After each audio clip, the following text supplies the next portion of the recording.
Bismillahirrahmanirrahim. Assalamualaikum warahmatullahi wabarakatuh. Selamat pagi teman-teman.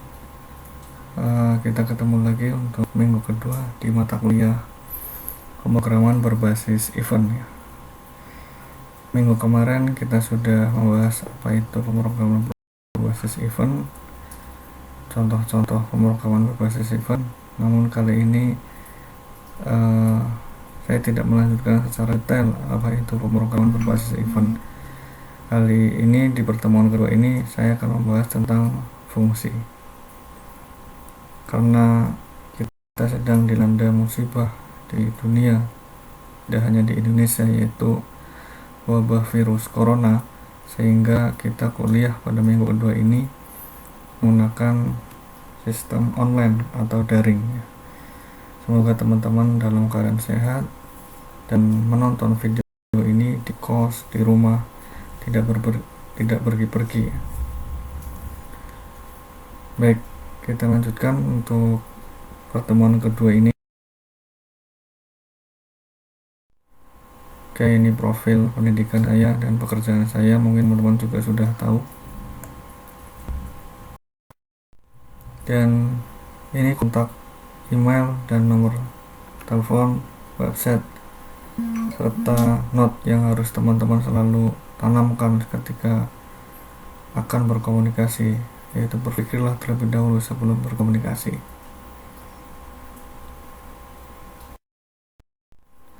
Baik, apa sih yang teman-teman harus capai setelah belajar tentang fungsi di minggu kedua ini? Yang pertama, mahasiswa harus dapat menulis source code beserta struktur blok programnya dengan rapi dan dapat dibaca oleh komputer. Dan yang kedua, mahasiswa dapat membuat suatu fungsi yang dapat digunakan untuk membuat program lebih efisien. Nah, apa itu fungsi dan bagaimana membuat fungsi? Kita akan bahas pada perkuliahan kali ini. Ini beberapa outline atau bahasan yang akan kita bahas pada pertemuan kali ini, yaitu pertama tentang definisi fungsi, membuat fungsi, memanggil fungsi, fungsi dengan parameter, fungsi dengan nilai balikan, dan yang terakhir teman-teman harus melakukan latihan agar lebih memahami apa yang telah dipelajari.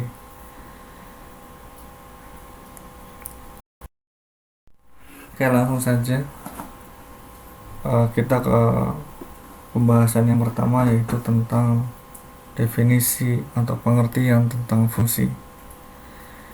Fungsi adalah blok kode terorganisir dan dapat digunakan kembali yang digunakan untuk melakukan sebuah tindakan atau action. Dan yang kedua, fungsi memberikan modularitas yang lebih baik untuk aplikasi Anda dan tingkat penggunaan kode yang tinggi.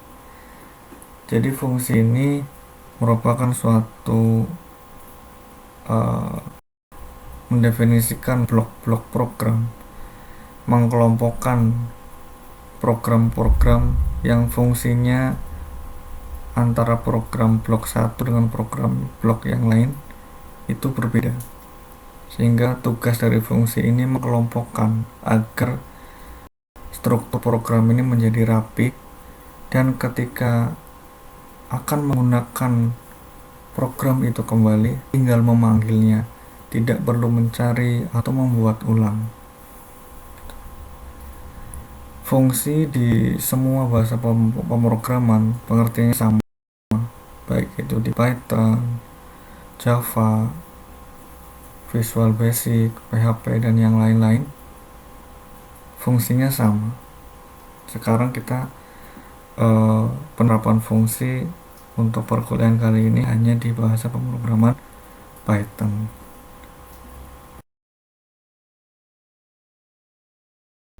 Oke, kenapa kita harus menggunakan fungsi? Bisa jadi kita akan kerepotan ketika tidak menggunakan fungsi dalam menulis kode programnya. Karena apa? Karena banyak yang harus ditulis dan kode akan menjadi sulit dibaca dan dirawat atau di maintenance. Jika tidak menggunakan fungsi, program akan terlihat acak-acakan, tidak teratur, sehingga sulit untuk dibaca, atau jika ada kesalahan sulit untuk mencarinya. Itu tidak menggunakan fungsi, sehingga alasan kita harus menggunakan fungsi itu untuk mempermudah dalam membaca, struktur program menjadi rapi, dan dalam perawatan atau maintenance itu lebih mudah. Kemudian dengan fungsi kita dapat memecah program besar menjadi subprogram yang lebih sederhana. Jadi untuk membuat program itu skalanya bisa mencapai program yang besar. Untuk menjadi lebih terstruktur, kita bagi menjadi sub-subprogram dengan adanya fungsi. Masing-masing fitur pada program dapat kita buat dalam satu fungsi. Misal, kita membutuhkan suatu fungsi untuk menghitung luas segitiga gitu. Itu memiliki program tersendiri atau fungsi tersendiri. Pada saat kita membutuhkan fitur tersebut, kita tinggal memanggil fungsi saja, tidak membuat ulang, tidak mencarinya dengan susah payah, tinggal mencari nama fungsinya. Itu sangat membantu sekali.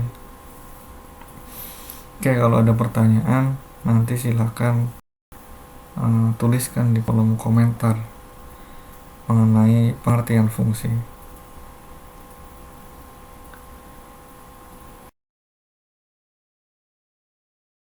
Kita lanjut. Oke, kita harus memahami teori dasar dan hal apa saja yang harus kita ketahui tentang fungsi di Python. Semuanya siap ya untuk belajar fungsi di bahasa pemrograman Python? Are you ready? Oke, kita yang pertama, setelah kita mengerti apa itu fungsi, yang kedua coba kita pahami secara struktur program di Python. Bagaimana sih caranya kita membuat suatu fungsi di bahasa pemrograman Python?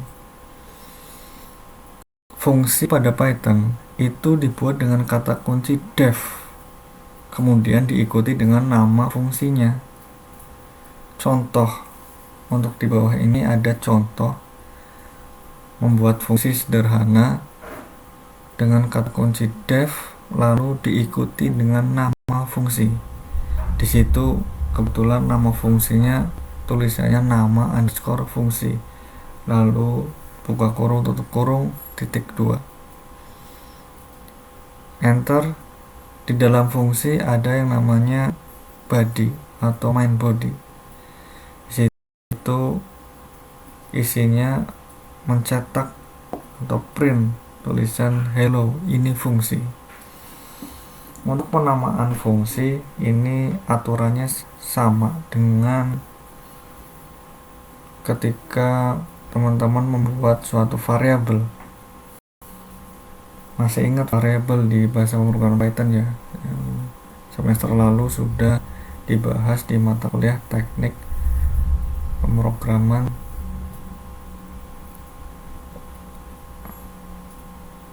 Saya lupa bahasa mata kuliah, nama mata kuliahnya apa. Oke, anyway, ini contoh fungsi sederhana yang bisa teman-teman perhatikan di sini.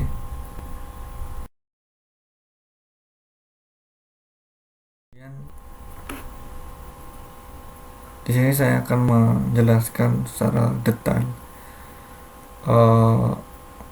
bagian-bagian dari fungsi di dalam bahasa pemrograman Python.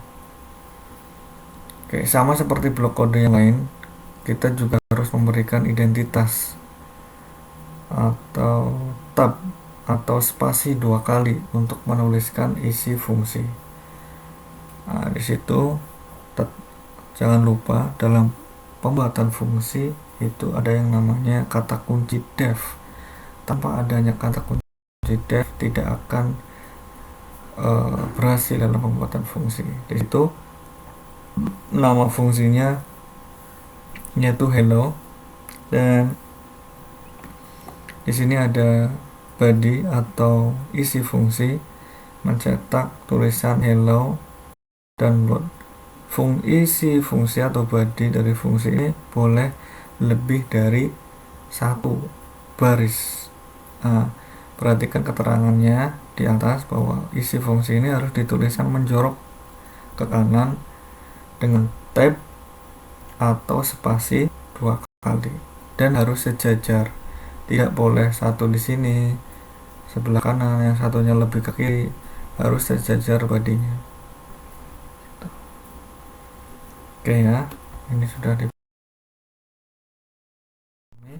Kemudian setelah kita membuat suatu fungsi, ketika di running itu tidak akan mengeluarkan output apapun sebelum kita panggil nama fungsi tersebut, sehingga ada proses pemanggilan fungsi. Setelah kita buat, kita bisa memanggil seperti contoh di bawah ini. Tinggal panggil nama fungsinya. Di sini nama fungsinya nama underscore fungsi tutup kurung buka dan tutup kurung tutup. Hasilnya apa? Hasilnya yaitu contohnya seperti ini. Contoh fungsi dan cara memanggilnya. Di sini nama fungsinya itu apa? Salam, yang isinya mencetak hello, selamat pagi. Kemudian bawahnya memanggil fungsi tersebut dengan cara menuliskan nama fungsinya yaitu salam. Hasilnya otomatis dia akan mencetak suatu tulisan hello, selamat pagi. Bisa dipahami ya, di sini hasilnya kenapa hello selamat pagi, karena fungsi yang namanya salam itu perintahnya untuk mencetak hello selamat pagi. Ketika dipanggil nama salam, nama fungsinya itu salam, maka otomatis hasilnya yaitu hello selamat pagi.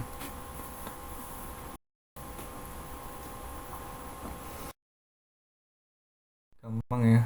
Kayak contoh fungsi yang kedua dan cara pemanggilannya dengan fungsi yang sama, namanya sama yaitu salam, dan perintahnya pun sama, isinya sama, hello selamat pagi. Namun di sini ada perbedaan di dalam cara pemanggilan fungsi. Kenapa di situ ada 3 nama fungsi dalam pemanggilan, yaitu salam, salam, salam? Itu nggak masalah, karena di situ kita memanggil fungsinya sebanyak 3 kali. Hasilnya otomatis dia akan mengeluarkan tulisan hello selamat pagi sebanyak 3 kali sesuai dengan jumlah fungsi yang dipanggil.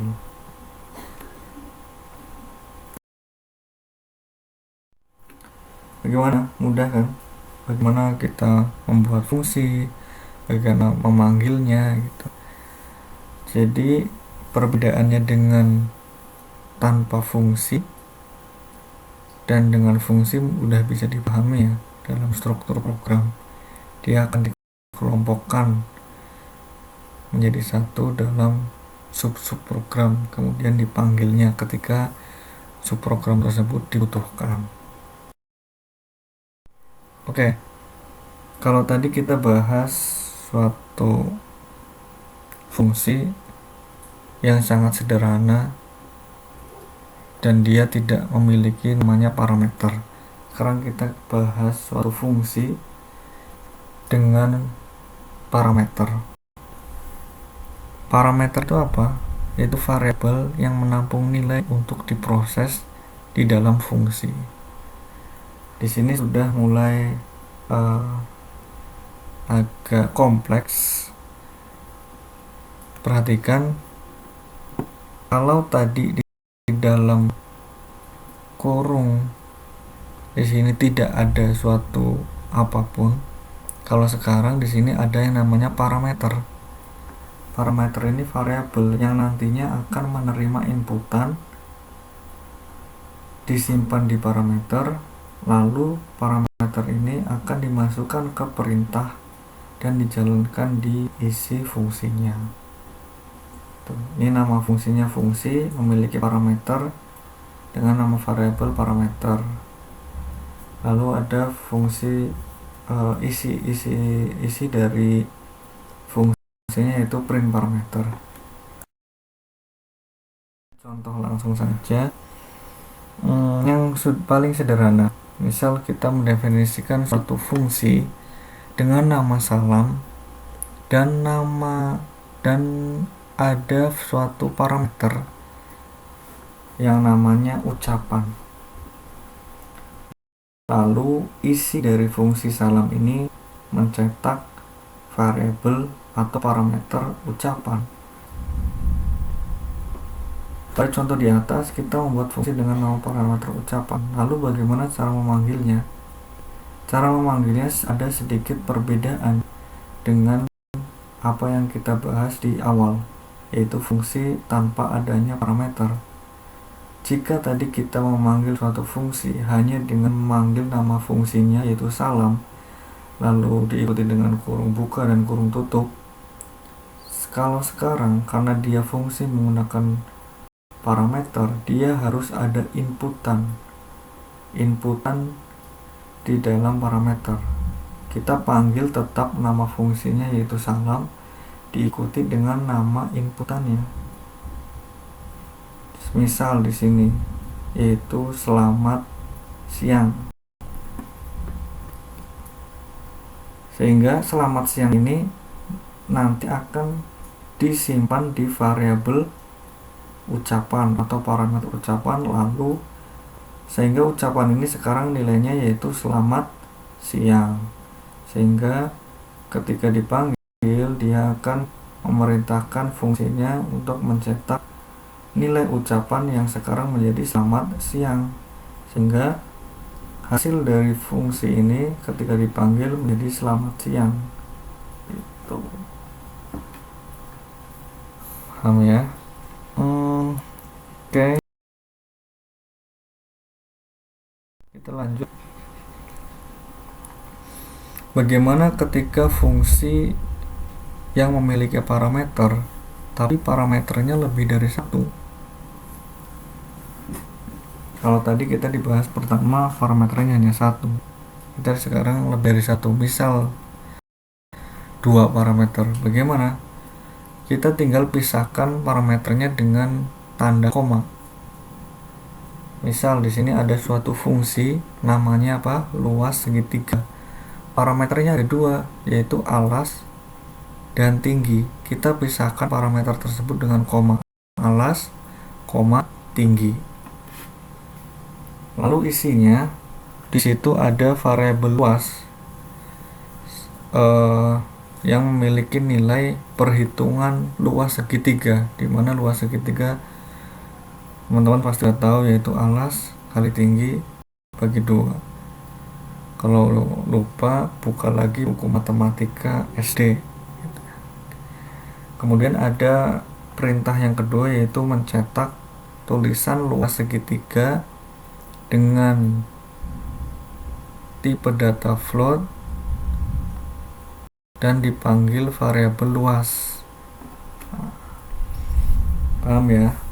Jadi intinya di sini fungsi ini akan menghitung suatu luas segitiga. Nah, bagaimana cara pemanggilannya?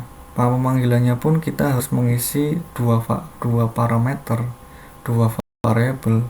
Kalau hanya satu, dia akan error. Karena di sini definisi fungsinya ada 2 parameter. Kita panggil nama fungsinya luas segitiga 4,6. Itu artinya apa?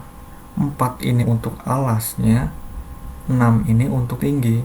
Sehingga dia akan disimpan 4 untuk alas sekarang nilainya 4, tinggi sekarang nilainya 6, lalu dia turun ke body fungsinya, alas sekarang 4 dikali tinggi, tingginya berapa? 6, 4 kali 6, 24 dibagi 2, 12. Sekarang nilai luas sama dengan 12. Lalu di sini ada perintah mencetak tulisan luas segitiga ditambah variabel luas. Luas tadi nilainya 12, sehingga hasilnya yaitu luas segitiga sama dengan 12. Mudah dipahami? Oke. Lanjut. Udah dua fungsi yang kita bahas. Yang pertama fungsi tanpa parameter, yang kedua fungsi dengan parameter, dan yang ketiga kita membahas fungsi yang mengembalikan nilai. Apa perbedaannya? Mari kita bahas. Fungsi yang tidak mengembalikan nilai biasanya disebut dengan prosedur.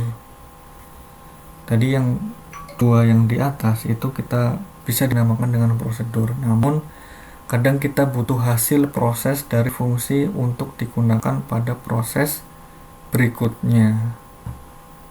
Maka fungsi harus mengembalikan nilai dari hasil pemrosesan. Cara mengembalikan nilai adalah menggunakan kata kunci return, lalu diikuti dengan nilai atau variabel yang akan dikembalikan. Maksudnya apa? Di sini ada suatu fungsi dengan nama luas persegi dan memiliki parameter sisi. Fungsi yang mengembalikan nilai dia otomatis memiliki parameter. Perbedaannya apa di sini? Di sini dia akan ketika dipanggil luas segitiga lalu diisi nilai sisinya, semisal luas segitiga 4, dia tanpa perlu kita di sini ada print luas, lalu tapi kita di sini tuliskan return luas, itu hasilnya nanti akan menghasilkan nilai luas persegi gitu. Jadi kuncinya di sini return luas persegi, parameter menghitung luas persegi sisi kali sisi, lalu mengembalikan nilai dari fungsi luas persegi yaitu suatu luas di sini. Oke, kita contohnya. Langsung di sini contoh menghitung luas persegi. Di sini kita menggunakan fungsi yang mengembalikan suatu nilai. Didefinisikan suatu fungsi namanya luas persegi memiliki parameter dengan variabel sisi dengan isi fungsinya yaitu luas sama dengan sisi kali sisi. Lalu di sini ada return luas, artinya dia mengembalikan nilai luas untuk fungsi luas persegi. Pemanggilannya bagaimana?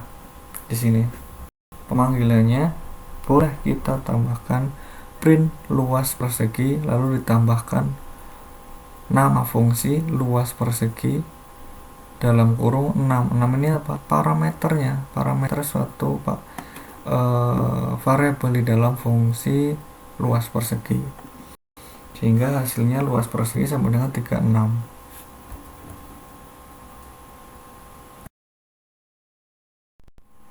Apa perbedaannya dengan fungsi tanpa balikan?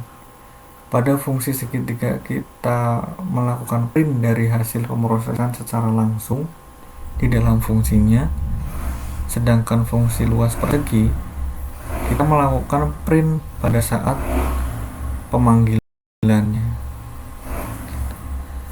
Masih ingat ya, tadi fungsi luas segitiga ada perintah print di dalam fungsi, tapi di dalam fungsi luas persegi karena dia fungsi yang memiliki balikan tidak ada perintah print. Perintah printnya saat memanggil luas persegi. Lalu fungsi luas persegi akan bernilai sesuai dengan hasil yang dikembalikan, sehingga kita dapat memanfaatkan untuk pemrosesan berikutnya gitu. Contohnya seperti ini.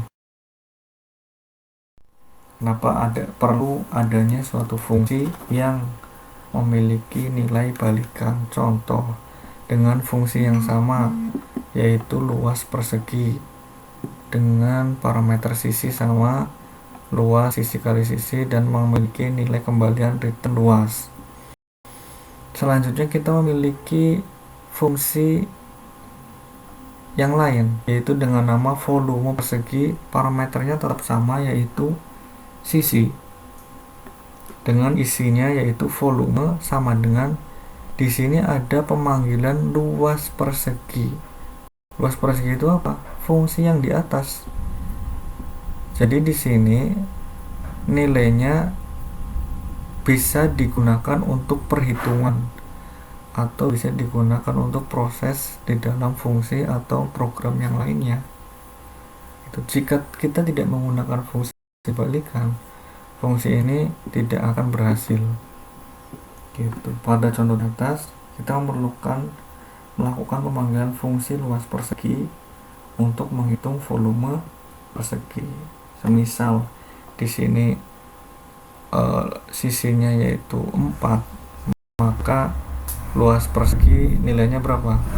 4 kali 4 16, sehingga di sini 16, di bawah 16 tinggal dikali sisinya 4 lagi, 16 kali 4 gitu. Bisa dipahami? Oke. Itu tadi jenis-jenis fungsi, itu fungsi yang sangat sederhana, kemudian fungsi dengan parameter, dan fungsi dengan nilai balikan. Selanjutnya kita tidak membahas fungsi lagi, tapi ada kaitannya dengan fungsi, yaitu variabel global dan lokal pada Python. Saat kita menggunakan fungsi, maka kita juga harus mengetahui yang namanya variabel global dan lokal. Variabel global itu apa? Variabel yang bisa diakses dari semua fungsi. Sedangkan variabel lokal hanya bisa diakses di dalam fungsi tempat ia berada saja. Bisa dibayangkan ya. Jadi kalau kita mendefinisikan suatu variabel global, itu kita memiliki misal 5 fungsi. Variabel global tersebut bisa dipanggil semuanya di semua fungsi. Tapi kalau ada variabel lokal di dalam suatu fungsi, lalu kita panggil lagi di fungsi yang lain, itu nggak akan bisa. Oke, pada Python urutan pengaksesan variabel dikenal dengan sebutan LGB tanpa T ya, yaitu lokal, global, dan built-in. Lihat penjelasan selanjutnya. Jadi program Python mulai mencari variabel lokal terlebih dahulu. Kalau ada, maka itu yang akan digunakan. Tapi kalau tidak ada, pencarian terus ke global dan sampai ke puncaknya yaitu built-in. Built-in itu apa? Variabel yang sudah ada di dalam Python. Oke, kita lihat contohnya. Contoh fungsi memanfaatkan variabel lokal dan global. Pertama, kita mendefinisikan suatu variabel global dengan nama dan versi. Di situ udah ada nilainya. Kemudian kita membuat suatu fungsi yang namanya help. Sini ada nama fungsi namanya help. Ini fungsi apa? Fungsi tanpa parameter. Karena di sini tidak memiliki parameter. Isinya dari fungsi help yaitu nama, ada variabel lokal di sini dengan nama dan versi. Lalu ada pengaksesan variabel lokal di dalam fungsi, yaitu print nama dan print versi. Bisa dipahami? Oke, selanjutnya di bawahnya ada perintah mengakses variabel global. Print nama, variabel nama, print versi, variabel versi. Di sini nama variabel di variabel global dan variabel lokal itu sama, yaitu nama dan versi. Perhatikan di sini.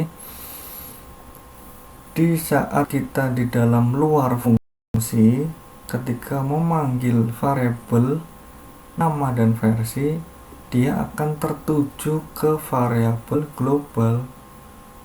Dia tidak akan tertuju ke variabel lokal yang ada di fungsi help, sehingga nilai dari nama variabel yang ini yang di bawah yaitu petani kode dan versinya itu 1.0.1.0. Sedangkan ketika kita memanggil fungsi help, nilainya yaitu variabel lokal yang ada di dalam fungsi help. Ini di samping kanan itu contoh outputnya. Walaupun nama variabelnya sama tapi nilainya berbeda karena di sini ada variabel lokal dan variabel global. Baik, sampai sini kalau ada pertanyaan silakan nanti langsung tuliskan di kolom komentar. Oke, kita lanjutkan. Kita sudah membahas variabel lokal dan variabel global. Mohon maaf ketika ada suara hujan karena saya membuat video ini karena sedang hujan.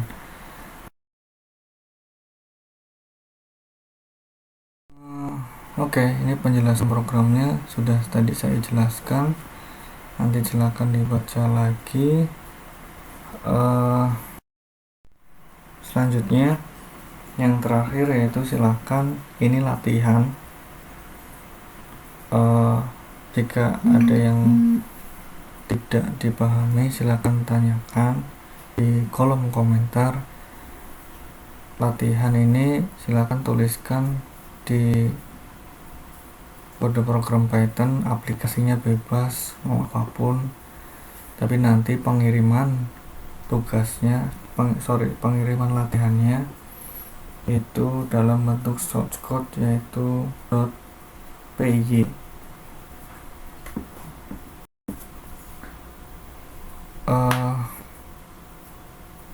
Jika ada yang ketahuan, maksudnya ya program bisa sama, tapi jangan asal kopas programnya teman. Silakan belajar, mencoba untuk sendiri biar paham. Kalau nggak paham boleh tanya teman, tapi ya jangan asal kopas. Nanti yang ketahuan asal kopas ya adalah konsekuensinya. Nah, karena kita kuliah di sini kan 3 SKS, ini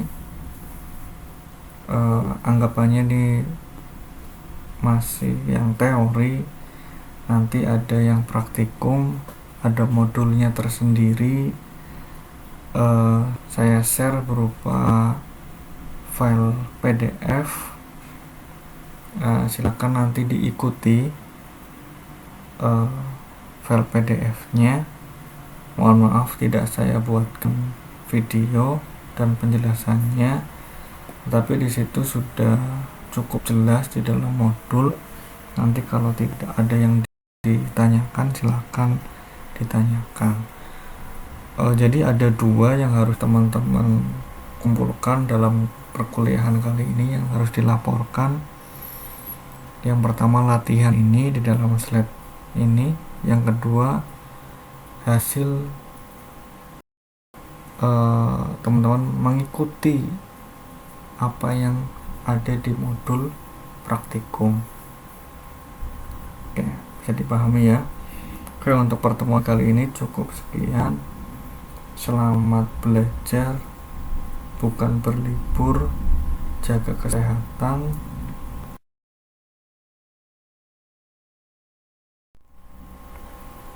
Tetap di kos, tetap di rumah, jangan keluyuran, jangan berkumpul di tempat ramai. Manfaatkan situasi ini untuk berdiam, untuk rebahan, ya. Dan terima kasih. Wassalamualaikum warahmatullahi wabarakatuh.